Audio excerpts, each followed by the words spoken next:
episode of Huawei News. I'm your host, Susie. And I'm JF. Only 3 days left until the Chinese Lunar New Year, the most important holiday in China. Many people will travel home to be with their families. Susie, will you be? Well, I will not be sitting here, but Huawei has 170 offices around the world, so the company is definitely not going on holiday. So let's take a look at today's top story. Abhijit Banerjee was awarded the 2019 Nobel Prize in Economics for his experimental research into poverty alleviation. On January 13, Banerjee was at Huawei headquarters in Shenzhen.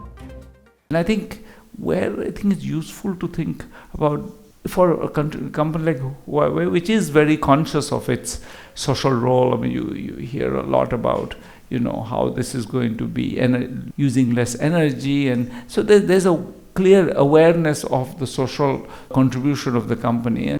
The related issue of balancing economic growth will also be a topic at the World Economic Forum annual meeting later this month.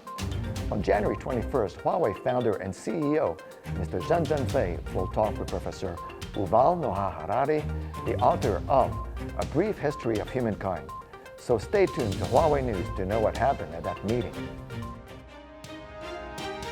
And what have Huawei executives been saying recently? Just last month, Huawei's rotating chairman Guo Ping sat down for a hot pot with global thought leader Jeffrey Townsend.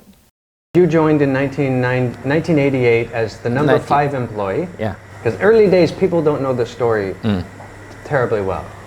我们第一款交换机是512门的交换机，叫 HJD48，我们还不错。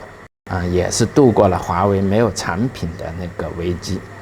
接着的话，我们又开发了一款交换机，质量出了问题，串音就电话串音很严重，几乎要让公司破产了。我们又开发了 CNC08，这款发展的非常的成功。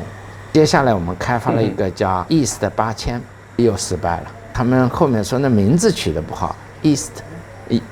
叫易死的中文名字是吧？容易死的我们似乎这个一帆风顺，但是其实的话呢，我们也是起起伏伏。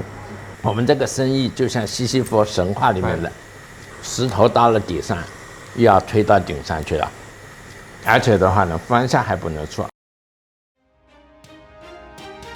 Up next, let's look at some of the biggest Huawei news headlines from the global media. First, we have a report from Bloomberg discussing how Trump's blacklisting of Huawei has failed to halt the company's growth. An article by the Wall Street Journal said Huawei has received up to $75 billion in tax breaks, grants, low-interest loans, and cheap resources from the Chinese government. Since the article's publication, Huawei has pushed back against the misleading information. Huawei is a private company wholly owned by its employees. Over the past 32 years, we have invested 10 to 15% of our annual revenue into R&D. Our R&D investment over the past decades amounts to almost $73 billion.